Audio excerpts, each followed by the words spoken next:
The David Pakman Show at davidpakman.com.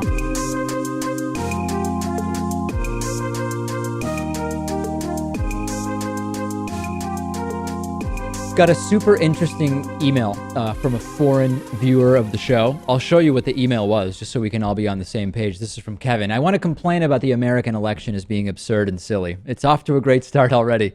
I understand that Trump is getting his popularity through a mix of populism and authoritarianism, but given the high number of demagoguery comments, including scapegoating, fear-mongering insults, why does he stay so popular? You can fool some people one day, but fooling 40% or more of the American people every single day for a year? I'm guessing that most other developed nations would have Trump at 20% by now. I'm guessing that because France had a situation comparable, which ended with Jacques Chirac at 82% and Le Pen at 17.8%. And also because Canada would vote for Clinton at about an 80%, at an 80% rate, I guess he means. However, at the moment, I find this embarrassing for a great nation such as the USA, and I hope it gets over such situations as soon as possible. Well, yeah, and there's data to back this up. So we have a Forum research poll done in Canada, and in sample elections, Donald Trump had 20% support. And by the way, in a similar scenario involving Cruz versus Clinton, Cruz also had 20% support. Even a plurality of Canadian conservatives chose Hillary Clinton over Donald Trump 26-23. Bernie Sanders did better with conservative Canadians than did Ted Cruz. So this is a reality. And the disturbing thing is that when you say this to American conservatives, instead of saying, wow, if even conservatives in other countries would not be supporting this guy, maybe I need to rethink. No, actually, the American conservatives who support Trump are emboldened. They hear other countries would never vote Trump. It satisfies them. It encourages them. Those dirty European commies won't vote for Trump. Then he's the guy for me. The anti-gun French people don't like Trump. Well, then I do. And this is connected to two movements in the U.S., both of which are sort of unfortunate. Number one, and we've talked about this, is anti-intellectualism. The idea that thinking and nuance are bad, insulting people and saying, I'll fix it, we'll kill them, we'll do great is good. That's number one. And then with Trump specifically, it's the nativist element, Lewis, right? Of course, if you're attracted to nativist, xenophobic rhetoric in a candidate, you're not going to be swayed by other countries thinking the guy is a joke. Part of the problem is you know so much better than those idiots in the other countries. So this actually, I believe Kevin, who emailed us, is absolutely right. It is warranted to say that Trump would likely not have more than 20% support in just about every other developed country. But it actually exposes the sad state of affairs that we have. But I wonder if Trump, because what Trump does is he's not quite like the nationalists in Greece or in France or wherever. No, they seem slightly better informed. Well, they are a bit more outspoken about it. But Trump, when Trump speaks about it, he kind of conceals it. It's not really, it's not that blatant. He uses more coded language, you're saying. He uses more coded language, and that may pull more people in. So maybe Trump would do slightly better than 20% in some of these places. But generally speaking, yes, I think he would do far worse than he would do here. And when presented with that information, the Trump supporters say, that's right, we're the best, we'll make America great again by electing this guy. Those stupid people in those other countries don't know what they're talking about. Because America, because freedom, as we have heard time and again on Hatred Mail. There have been some really confusing and I would argue deceptive headlines around flossing over the last 48 hours. Growing up, the dentists tell you you must floss every day. I floss every day. My teeth feel weird if I don't. And we have seen some headlines now saying, oh, you know what? Flossing might not be that good for your teeth. And this all started with an AP article, which found that the federal government has recommended flossing since 1979, first in a Surgeon General's report and then later in the dietary guidelines for Americans, which come out every 5 years. The law says these guidelines must be based on scientific evidence. Last year, the Associated Press went to the Department of Health and Human Services as well as the Department of Agriculture and said, give us the evidence. It has to be based on scientific evidence. We want the evidence for flossing being so good. The federal government this year did not include flossing in its dietary guidelines. And the connection that is being drawn is we asked for the scientific evidence, there wasn't any, so now the flossing has been removed. This has been really confusing to a lot of people. So I'm going to bottom line it for you. It is true that there have not been studies done that meet the definition of scientific evidence for the benefits of flossing. Sample size has been an issue in some of these tests. Some of the other tests have revealed a not particularly strong link between flossing and dental health. But that doesn't mean that flossing isn't good for you. What it means is it hasn't been studied extensively in the way that is required to be part of these guidelines by law. And you might make a pretty good argument, which is, hold on a second. When you floss, food comes out from between your teeth. We know that food caught between your teeth indefinitely is not good for dental health. So aside from the fact that the studies done have not met certain requirements, isn't it pretty obvious that if you don't floss, it's a problem? I know that if I don't floss, and I do floss all the time, but I've had little periods on trips where like for 3 days, I run out of floss. And for whatever reason, I don't have floss for 3 days. My teeth don't feel right. There's food between my teeth. Gums bleed far more easily. So I would make the case that these articles saying flossing might not be that good for you are actually deceptive if they're convincing people not to floss, because you could make the case if you spoke to dentists that, well, obviously flossing is good for you. We don't even really need studies to show us that. This is just what the people who are too lazy to practice good oral hygiene needed to finally say, yep, That's my concern. I haven't been flossing for years, and now I don't need to, and I will just continue as I have been. What is being called into question is the thoroughness of the studies on flossing. That does not mean flossing has no benefit. It means the tests haven't been done in a way that is scientifically rigorous enough to meet a legal standard for inclusion in these guidelines. That is what is being said here. I will continue flossing, Louis. And that is my advice to people who are watching. I don't think there's any big conspiracy here around the entire flossing thing. Good advice. I'm going to do the same thing. Just scandalous headlines that are not really connected to the point of what has been discovered. Hey, I want to mention last week, well, let me set it up for you. Lewis last week uttered a word which was confusing to some, but our viewers quickly put it into the American cultural lexicon. Lewis, in talking about a situation that was chaotic, said something was chaotic, okay? Chaotic. And we've sort of talked about it for a second. And someone who goes by the name of Citizen of the World on UrbanDictionary.com has actually added the word to Urban Dictionary. We'll put the definition up for you here for you to take a look at.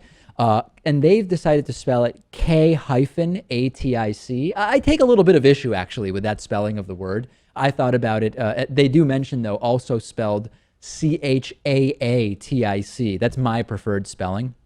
And the definition is, 1, related to, characterized by, or exhibiting K-ass, and that's K-A-S-S, or number 2, chaotic and traumatic. And as the definition says, it was popularized by the nationally syndicated radio show, The David Pakman Show. And the quote is, "It's something that might do more harm than good. You know, it would be such a chaotic and dramatic thing." Of course, that is a quote from Lewis.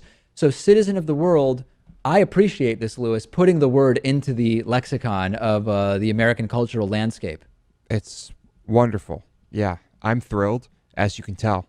And we have some other words which also are now on Urban Dictionary that have been coined by the show, mostly from Lewis. Which one do we want to go to first here, Lewis? You put them up and I'll just go through them. First, okay, well, here we have feverent. Feverent, the definition, of course, wildly zealous. It is a portmanteau of feverish and fervent, unintentionally coined by Louis Motamedi of The David Pakman Show, and it does have a quote there. This is from the show in May of 2014. It seems like the only people who are going to vote for Rand Paul are that small libertarian section of the Republican Party, and they're very passionate and fervent, and they support him with every fiber of their being. That one submitted by a user, any number of fans, on Urban Dictionary. We have Hatriot, of course. Hatriot may be the most popular term coined by the show. And there it says, conservatives who claim to love America yet have a deep-seated hatred for anyone expressing progressive or liberal ideas, first utilized almost exclusively on the David Pakman Show under the segment Patriot Mail. Now, I have a comment about this. This definition was submitted by The Industrialist. My last name is misspelled twice in this definition. It was also misspelled on the last one. Oh, is that right? Let's switch back real quick. No, that one's correct. Oh, never That's mind. correct. Never mind. So I tried to go in and fix the spelling of my name on Urban Dictionary for Patriot, and I wasn't able to. I don't know how you can edit an existing definition. If The Industrialist is listening, or if anybody knows how to fix that, by all means, please go in and get that taken care of. And then lastly, Lewis, the other definition is of David Pakman. David Pakman is defined in Urban Dictionary as David Pakman is an atheist Jewish Argentine who has a progressive radio program. Now, I take issue with that. I believe I am an agnostic Jewish Argentinian, not an atheist Jewish Argentine. It goes on to define David Pakman as David Pakman once again insulted the homophobes of America on his radio show by being for gay rights. Later, he insulted fundamentalists by claiming the earth is more than 6,000 years old. David also has a funny accent and mispronounces double L's, claiming that this is normal in Argentina, even though he does it in New York, which is nowhere near Argentina. That's pretty good. Yeah, that's pretty funny. So this is great. I mean, I think 4 definitions in Urban Dictionary, nothing to sneeze at, right? No, that's big time. I hope we can continue to add to the lexicon. Please, please, please, if you're listening and you have the ability, wherewithal, and know-how, fix the spelling of my last name in those 2 instances on the Patriot definition. Let's take a break. What a show we have for you today. We are going to take phone calls. We are going to answer questions. We are going to do so many things, and we have also a fantastic bonus show planned for you today. The David Pakman Show at davidpakman.com.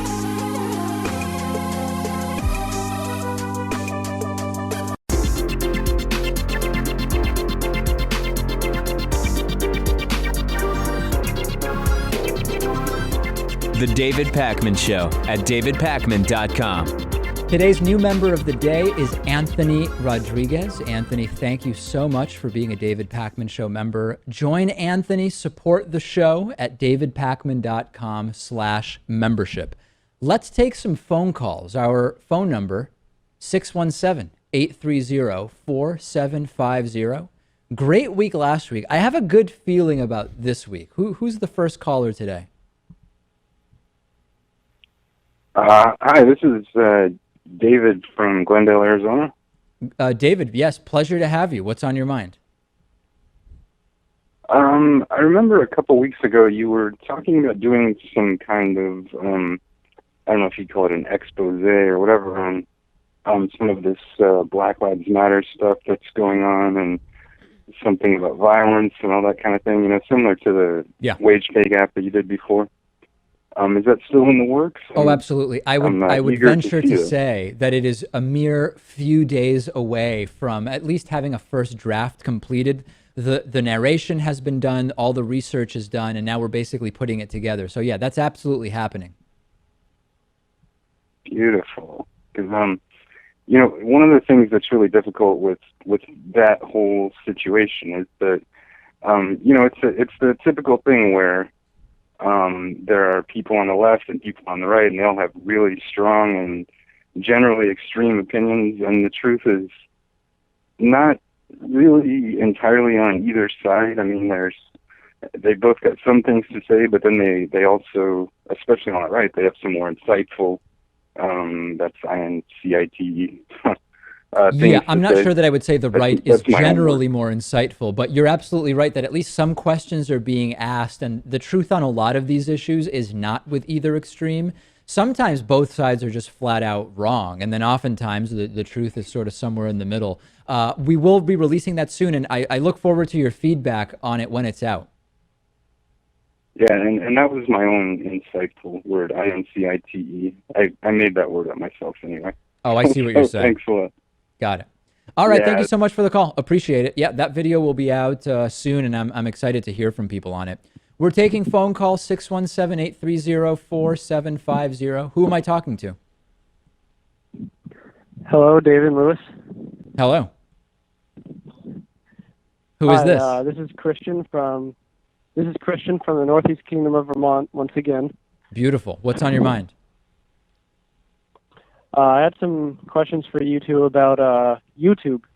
Okay. So I assume you two both use the highly popular website in your work, but do you two watch any channels on the site casually? And if so, what are some of your favorite channels?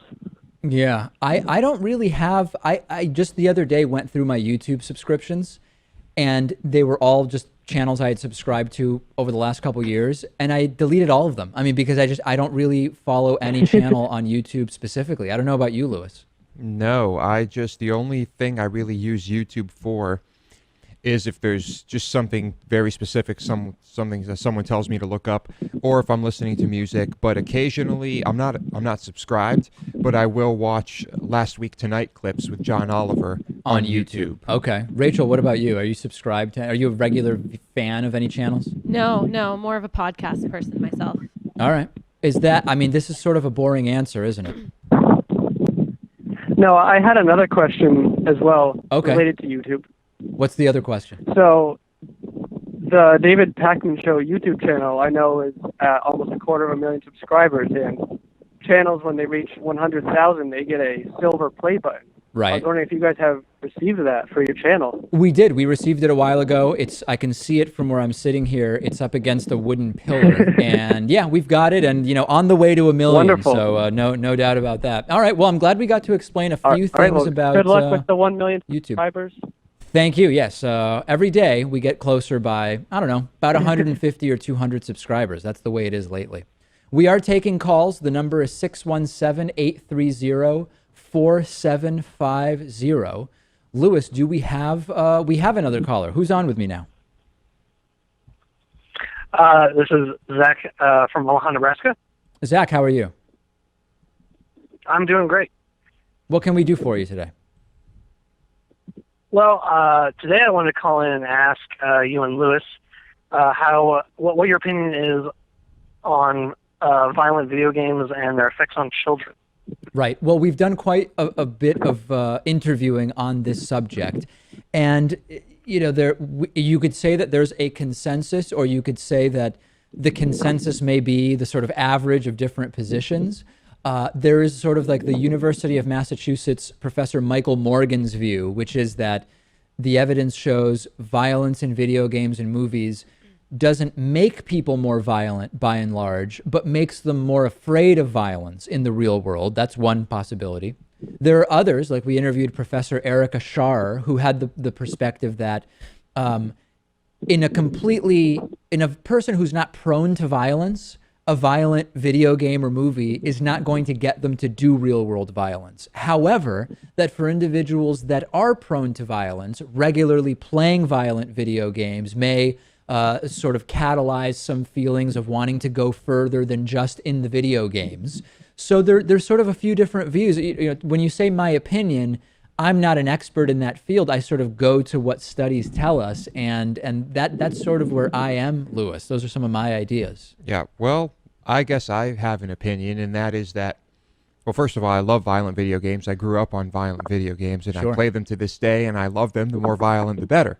But if this really, truly adversely affected everyone who played them, this entire planet would be like a giant game of GTA. I mean, let's be honest here. How many people play violent video games and play them regularly? It's an incredibly high number of people. Yeah, I think that there's a little bit of a risk to that argument, Rachel, in the sense that if you say, well, look at all, I mean, it's the same argument that we hear. Look at all of the people who practice Christianity and look at how small the percentages of those who actually become violent because of a Christian teaching, or look at the total number of Muslims and look at the small percentage who actually become violent. So I think, as with most things, it's sort of a blended approach, right? Are there people who are predisposed or susceptible to certain ideas? And then what catalyzes that? And sometimes what catalyzes it is just chance, in the same way that Islam could catalyze real world violence for someone. Had they been brought up in a different religion, the violence in that other religion's texts might also catalyze violence. Right. If you have a proclivity for something, you're going to kind of defy any large standard of some sort of group to say, okay, this isn't going to happen to me, but for this small amount of people, it could serve as an inspiration. And I think that threat is very scary for a lot of people. What do you think? I mean, what's your opinion? I think that there's very little to suggest that it has any effect on people or especially children. But I had one additional question for you guys. Yeah. And I know that both you and Lewis both play at least a little bit of video games. What are your favorites? I play so few games that my favorite games basically are Super Nintendo's Super Mario Brothers, and I like the Grand Theft Auto games. And beyond that, my experience is so sporadic that I couldn't even really say much else. Yeah, I like to stick to single-player games with rich stories a lot of the time. But my favorite game of all time is the original XCOM. And I think, that mine too. Yeah, of course. I think it still holds up. And although I'm not a huge fan of turn-based strategy games, that one for me was my favorite of all time. Lewis looking for the sort of Dostoevsky equivalent of video games in terms of the development of character and sort of storyline there. All right, thank you so much for the call. Really, really appreciate it. Hopefully our answers were worthwhile, and I appreciate the phone call. We'll keep taking a few more calls, 617-830-4750. That is the one number to call to speak to us. Who is joining me now? Hi, my name is Sean. I'm from San Diego, California. I love it, Sean. What's on your mind? David, I wanted to ask you your opinion of where do you see the Republican Party going after this election? And we're assuming, of course, that Trump not only loses, but gets just demolished. Yeah. You see them shifting more towards a libertarian platform, whereas maybe even merging with them, or just disbanding altogether? I see them first and foremost going to alcohol if the scenario you're outlining becomes a reality. And then, you're getting at a good point, which is if Trump is a total disaster in November and loses, there's actually a risk. It sounds like you would agree with me that there's fundamentally a problem with the Republican Party in terms of the issues that they're focusing on, in terms of the way they're engaging anybody but basically white men within their party, so on and so forth. A logical person would say, if Trump's the nominee and he loses, we really need to go back to the drawing board and see how we are going to continue to exist as a political party. My concern is they will attribute the November implosion, if it happens, merely to Donald Trump specifically, and they will actually be emboldened in thinking they have to go back to what they've been doing, still sticking with these retrograde positions on social issues, sticking with supply side economics, etc. I think, Lewis, that there's a risk that Trump losing could actually get in the way of them really taking a hard look at how the party needs to change. Yes, but maybe this is that period of reflection and soul searching. Right now, seeing what's happening, the party seems to be imploding. So post-election, post-Trump, I think we will certainly see changes. I'm just not really sure what they'll be yet. Yeah, maybe the changes, Rachel, will be more focused on putting in place a way for someone like Trump to never again become the nominee. I mean, the focus might end up being sort of how they structure the primaries. Yeah, I think so. I feel like that would kind of be the biggest unraveling, is saying, okay, how can we make sure that another reality TV star like The Situation or Pauly D doesn't become the next nominee? I think a debate between Pauly D and Trump would be actually kind of fair. I don't know, but entertaining. Entertaining for sure. Paris Hilton for chair of the Fed. All right, thanks very much for the call. Interesting question. Where do you think it'll go? You know what? I'm an optimist. And I know where the Republican Party came from. Yeah. And I'm hoping that they go back to being the party that champions civil rights and individual liberties. That's true. I mean, the civil rights thing was before we had a party realignment in great part. So I don't know that'd be going back to basically being what are now Democrats. So I'm not sure I agree with you exactly there. Yeah, Precisely. point taken. And so I predict that maybe we'll have a merger between the GOP and the Libertarian Party, kind of like what they did in Canada not too long ago when the Progressive Conservative Party and the Canadian Alliance merged. So we'll see. It'll be interesting. All right. I don't think so. I don't think that'll win. happen at all. I don't think it'll happen, but I do appreciate your point of view on that. Thank you so much for the call. Okay. One more call, maybe? Do we have someone with us? 617-830-4750. You may be today's last caller. Who is this and what's your question? Hello, David. My name is Bob, and my question is very straightforward. Yeah.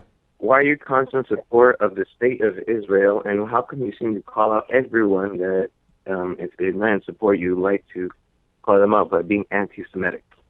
Well, so you might be talking about a different show. I've never said that any opposition to Israel is anti-Semitic. I've said that there are many movements which purport to be concerned only with Israeli policy, for example, that have significant anti-Semitism within their ranks. But can you cite when I said that any opposition to Israel is anti-Semitic? I'd love to review that video.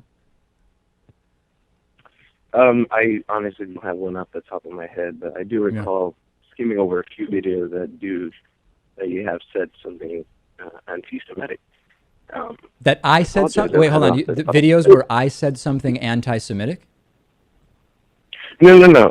You called out some. You called out some people in your videos. Yeah. Critiquing them that they are anti-Semitic. Yeah. Well, listen, there's no doubt that in the history of the show, I've pointed out that some people are anti-Semitic. There's no doubt about that. What I would encourage you to find is an example of where I say any opposition to the specific foreign policy of Israel is an indicator that someone is anti-Semitic. You know, as far as why I am a, quote, supporter of Israel, I've made very, very clear that there's a standard that is being applied by some supposed leftists to Israel that would never be applied to any other country with regard to linking specific foreign policy decisions or criticisms of a specific government or elected official to broader generalities about the big evil that is Israel. I completely reject that. I don't believe that's progressive at all. So, I mean, I guess the answer to your question is the reason I say those things is because I'm progressive and I see my comments as progressive. Very good. Thank you for your input, David, and thank you for taking this call. All right. Well, I'm surprised that he was so receptive to that, because it was certainly an adversarial question there. I don't know. Well, it's I guess answer accepted, and maybe he realizes he's not going to change your mind about whether or not your views are progressive according to you, or you changing his mind about whether his views are progressive to him. You seemed particularly entertained by that one, Rachel. I thought it was funny. He was trying to call you out and kind of failed. Okay. Do we have any other calls, Lewis, or should we just wrap it? Up to you. Let's take one more real quick. 617-830-4750. You are the final caller this week. I'm hoping you have a really good question for me. Hey, David. It's Jackson from Colorado. Jackson, Colorado. Perfect. I know you have a good question. So I was actually at the DNC last week, and during Hillary's speech, I noticed that there were times where, like, Bernie supporters in the crowd would start chanting things like no more war and no TPP. Yeah. And then the rest of the crowd would, like, drown them out with chants of Hillary. Mm-hmm. So did you notice this? Because a lot of people that I talked to that were watching it on TV just thought that the crowd was, like, randomly chanting her name. Oh, so you're saying that when it seemed as though the Hillary chants started randomly, it was actually to drown out specific other chants that were coming, you're saying, from Bernie supporters? Yes. Yeah, I mean, on TV, it genuinely did seem like it was mostly just random Hillary chants, not connected to anything about Bernie Sanders. I wasn't there, so I guess I have to take your word for it, Jackson. Is that the impression you got when we heard the Hillary chants? It seemed like it was just pro-Hillary stuff. Yeah, I thought it was just people. I wasn't paying super close attention to it. There was a lot of chanting going on during the entire RNC and DNC. I just thought it was random, and no one who was reporting to us, who was there, noticed this either, or perhaps they just weren't even in the building at the time. Yep. All right. Well, very interesting insight, Jackson. Thank you so much for the call. That is all the time we have this week for phone calls. But don't worry, we will take more calls next week. The David Pakman Show at davidpakman.com.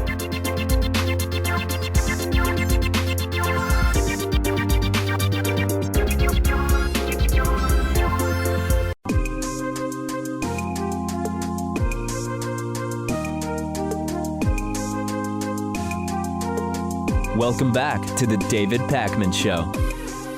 You might remember that just before the 2012 presidential election, there was all sorts of right-wing rape-related nonsense that we were hearing from candidates and Republican voters alike. Today, we are going to go back to a great classic interview that I did just a few months before the 2012 election with Nancy Cohen, who's a historian and also author about a book about the politics of sex. It doesn't need much more of an introduction. It was a fascinating, fascinating interview, and much of what the examples have changed, but the underlying principles of what led so many Republicans to make absolutely cuckoo comments about rape and the politics of sex 4 years ago still holds through today. Let's check out this interview. Nancy L. Cohen is joining us. She's an historian, also author of Delirium, The Politics of Sex in America. Nancy, for the last week or two, we've been talking about Todd Akin's comment about legitimate rape and, of course, the body shutting the whole thing down and all sorts of other incredible things that the body's able to do. We also talked about Paul Ryan's comment about rape for him is one of many forms of conception. Now, as shocking as these comments have been, you have made the point, which is a very good point, which is that this rape talk is not really new in the Republican Party. It certainly is not something that came up only in the last 2 weeks. Tell us about it. Exactly. Well, it's surprising to hear national candidates, a vice president for a major political party talking like this, but really no one should be surprised. The Republican Party has been taken over by extremists. We know that. But this anti-sex, anti-women, anti-gay extremism is the main mission of the Republican Party, and it's the result of 40 years of grassroots organizing by people I call sexual fundamentalists, whose goal is to take us back to a time when birth control was illegal. It was illegal in every state to be gay, and women weren't equal. So I want to push back a little bit on the idea that it is really the main goal of the party, because I've kind of identified, some people think it's more than three, but I've kind of identified three wings of the Republican Party, so to speak. You've got the Mitt Romney pro-business, I want low taxes type, and then you've got the religious social conservatives, and then you've got the kind of Tea Party, pseudo-anarchist, we just really care about freedom wing. I think what you're saying is very accurate, but I don't know that I would apply it to the Republican Party as a whole, but really specifically to that second group, the religious social conservative. Mm-hmm. Yeah, I would say I agree with you and I disagree with you. One, I would say that, yes, the money powers, the 1%, have very specific goals that they want to get out of Mitt Romney. He's a perfect candidate for them. But let's face it, they're 1%. Maybe a few more percent that vote with these people. So no matter what they want, they can't control a political party and they can't win a national election without aligning themselves with others. So where I slightly disagree with you, and this is the relationship between the Tea Party and the religious right, I tell the story in Delirium about how the Tea Party was little more than a rebranding of the Christian right during a very unpopular time. And so if you look at a lot of the polling on what so-called Tea Party identifiers believe, they are disproportionately against things like the repeal of Don't Ask, Don't Tell. They're disproportionately against birth control and abortion. So there's a real synergy between the Tea Party types and the religious right. No, What you we make a good point, actually. And really, I should know this because just last week we covered the poll where the Tea Party, only 6% of those who identify themselves as Tea Partiers think that there should be such a thing as same-sex marriage, compared to 11% of religious values Republicans, or however they described. So maybe what I described was what the Tea Party claimed to be about, but really, you're right, that this has been an incredibly useful way for right-wing social bigotry to kind of interject itself into something labeled as something about low taxes and freedom. Right. I mean, Americans, a widely shared value on the left and the right in America is freedom. So if you want to try to weasel your way back into power in America, and you're very good at political organizing and you don't care what lies you tell, then you call yourself freedom lovers. Okay? When they're talking about putting transvaginal ultrasounds in our vaginas, I don't think that's freedom loving. Right. No, it's one of those incredible double standards where it's all about freedom, except when it comes to be freedom about anything that's not part of the Bible or otherwise part of the religious rights agenda. Then the government getting involved is not only okay, it's absolutely necessary to maintain the fabric of the country. Exactly. So let's go back a little bit to the rape comments, because I'm actually a little surprised. I've started to get a lot of emails from women, messages on Twitter, etc., saying, I appreciate that you've been covering the Akin comments and the Ryan comments, etc., but we really got to move on because we're getting sick of it. And I was actually surprised to hear that from a lot of self-described progressive women. What do you make of that? I'm not passing any judgment or making any analysis. I'm merely passing along to you the messages I've been getting. Are you surprised to hear that? Well, I'm a little surprised to hear that. I guess from my perspective, I spent the last couple years writing a book about this kind of radical, far-right religious fundamentalism at a time when the press was talking mostly about freedom and taxes and deficits and stuff. And so what I realized is, and looking over the polling from the last 40 or 50 years, the social issues really are winning issues for progressives and for Democrats. Now, we've been told by conventional wisdom that these alienate mainstream Americans. That's not true. I talk about that a lot. So I got one email like this from a close friend of mine who is a progressive but doesn't spend a lot of time following politics. And she said virtually the same thing. I wish these right-to-lifers would just shut up. We want to get to the real issues. So I think the problem is, the dilemma is that, we want to see the middle class rebuilt. We want to see fair taxes. There's a lot of things on a progressive agenda that really do seem more important than fighting battles that should have been won a long time ago. But I guess what I would caution is that when we assume that those battles have been won, the sexual fundamentalists come back into power because they don't stop talking about this among their constituency. And it's really important that a lot of the people who weren't paying attention to politics over the summer are aware of what today's Republican Party is really about, that the extremists are running the show, and that Romney is fully on board with this really extreme agenda. Absolutely, and we saw that incredibly, happen with contraception, and abortion never seems to go away. So if you stop talking about it in a way, you are putting yourself in a risky position because the other side can control the message. Nancy L. Cohen, author of Delirium, The Politics of Sex in America. Really great to have you on today. So great to be here. Thanks, David. Okay, we'll take a break. We'll be back with plenty more after this. The David Pakman Show at davidpakman.com.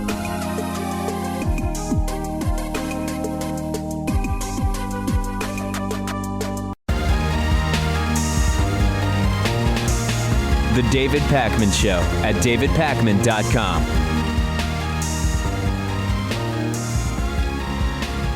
It's time for audience questions. Joining me today, not only Lewis, you will hear his insights into the real world, culture, social issues, and entertainment and everything else, but we also have Rachel Gordon here, and I'm here as well. First question is from Who cares Karina. about that? Karina says, Are you guys on regular sleep schedules? Do you go to bed or wake up way later on weekends? How do you fix a messed up sleep schedule? Have your sleep schedules or durations changed drastically as you've gotten older? There's a lot here.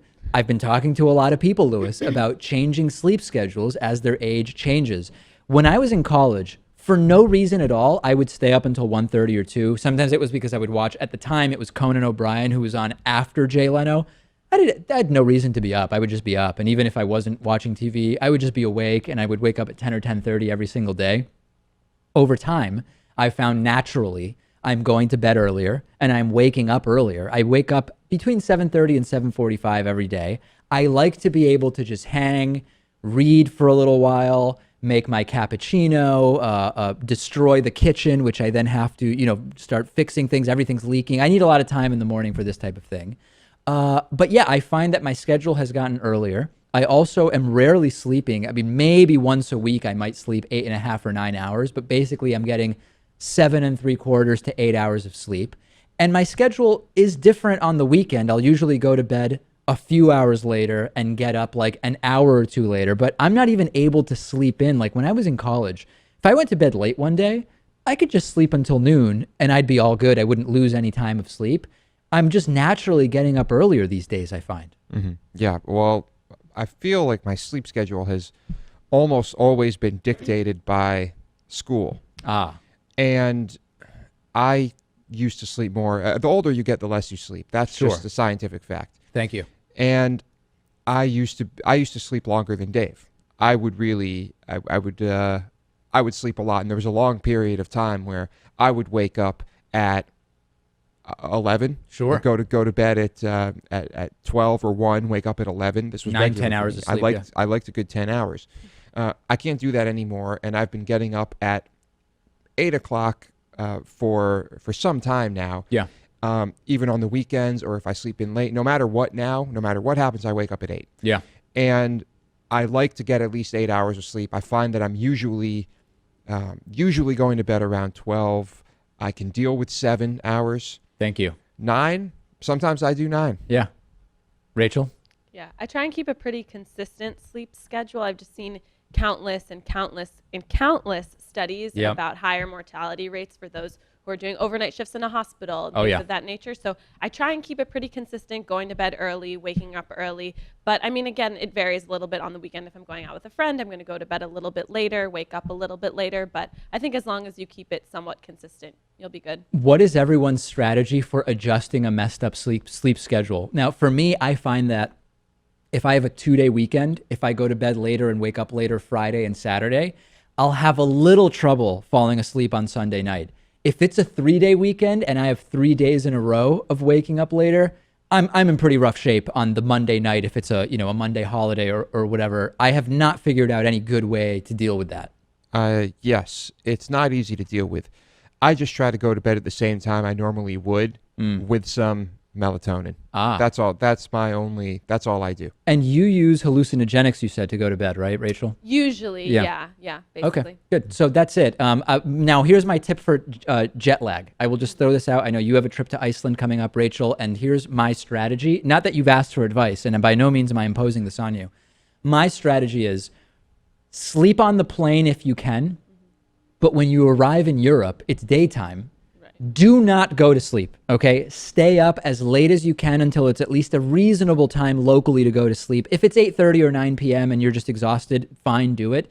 I find that you use caffeine as needed to be awake when it's the awake time in the new place, and try to immediately get yourself on the local schedule. If you go to bed when you get to Europe at 6, 7, 8 a.m., you're setting yourself up for a rough time, aren't you, Lewis? You definitely are. That works pretty well. There will be the occasional time where even if you do that and you go to bed at that normal hour, you wake up in 3 hours because that might have been the time you normally wake up at. But anyway, that is a great strategy. I second that. Rafi wrote in saying, what happened to people you guys went to high school with? Did the class clowns end up successful? What happened to the bullies? Any interesting stories? Yeah, there's a lot of interesting ones. I mean, if I had to big picture it, the kids who were, quote, popular in high school, I went to a public school, which maybe has a broader cross-section of students, right? I know people who went to private schools where everybody's just doing well. The people who were, quote, popular in high school are by and large not necessarily doing as well as you would expect. And many of the people who are doing best are individuals who were not outcasts, but certainly maybe had smaller groups of friends, fewer friends, were less popular, seemed more academically oriented, etc. My sense, Lewis, is that that's the big picture for our high school graduating class. Yes, it was about 205 students. Yeah. I agree. That's pretty much what happened. There are some exceptions. Yep. But generally, it was kind of a reversal. It's hard in high school. People always come in, Rachel, and they say, you know, the stuff that you think matters right now, it's not going to matter. Not only won't it matter later in life, it won't even matter next year when you're in college. And it's hard to believe that when you're in high school many times.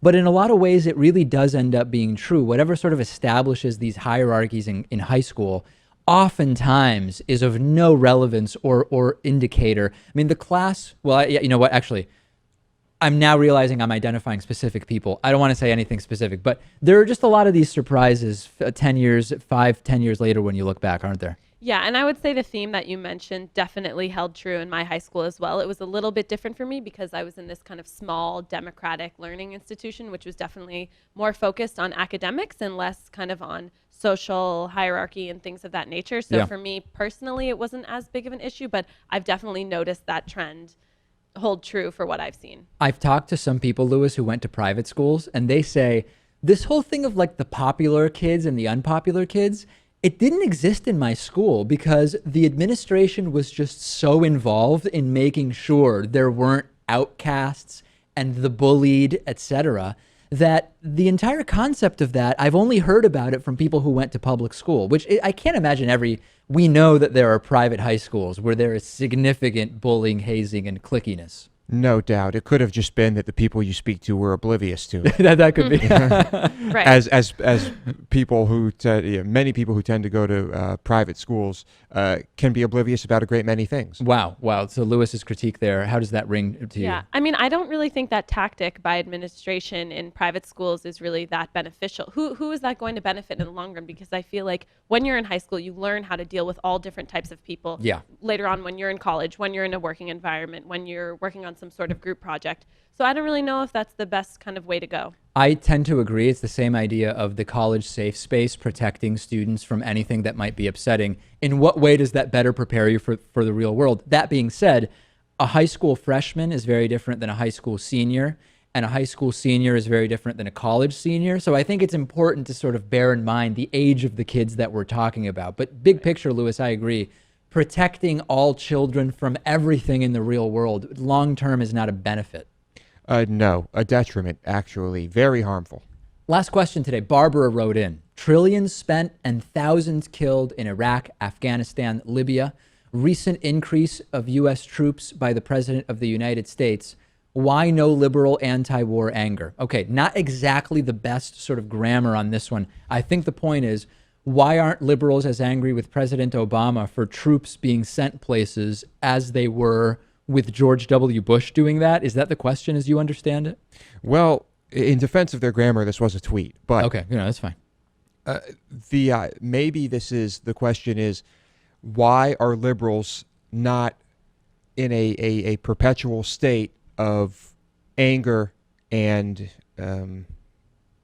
maybe just anger about the wars and the money, and it's still happening? I think there's two answers. Well, yeah, I would say there's multiple answers. One of them is that this has been going on for so long. The anger was there. The outrage was there.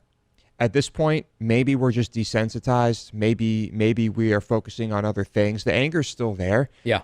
But we're kind of numb. I think the numbness and just when things go on for long enough, they become the new normal and the baseline. That's number one. That's not an excuse. Number two, a lot of the troops that are currently engaged in the countries that Barbara lists are engaged because of decisions that were made by George W. Bush and his administration. And we've talked about the idea that you can't just get every single troop out. I mean, you could, but would it be morally and ethically defensible? At a certain point, probably. But that's certainly not the way that both Democrats and Republicans alike have felt with a lot of this.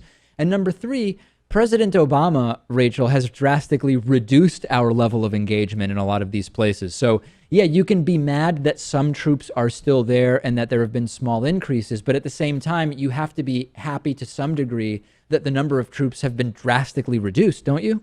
Right, and I don't really understand what any anger at this moment would do to kind of benefit or change the situation. I think at the kind of birth of it, when there was that initial anger, that was probably going to be the most productive use of anger, but I don't really understand now how that would affect or change anything. Yeah, I think that that's right. It's not about we don't care about military engagements. It's just sort of, well, we understand the context of why there are still troops in places. And we understand that the reason why they are there often has not as much to do with President Obama as some Republicans want to claim. Yeah. And you could be one of those people who says, well, we're just going to end every engagement and close every base overseas immediately. Let's be realistic here. That's not going to happen. And you can also be one of those people who say, I'm so angry about this. We need to do something. Well, what are you going to do? Charge George Bush and Dick Cheney with war crimes? Well, a lot of people think that makes sense. Yeah. Are you going to send them a $3 trillion check for the spending bill, rather? Bill, yeah. What are you gonna? How are you gonna do that? They'd love the check, I'm sure, but really a bill right, is the what bill. they The bill makes more sense. Great questions today from Karina, Rafi, and Barbara. Keep them coming. We'll answer 3 more next week.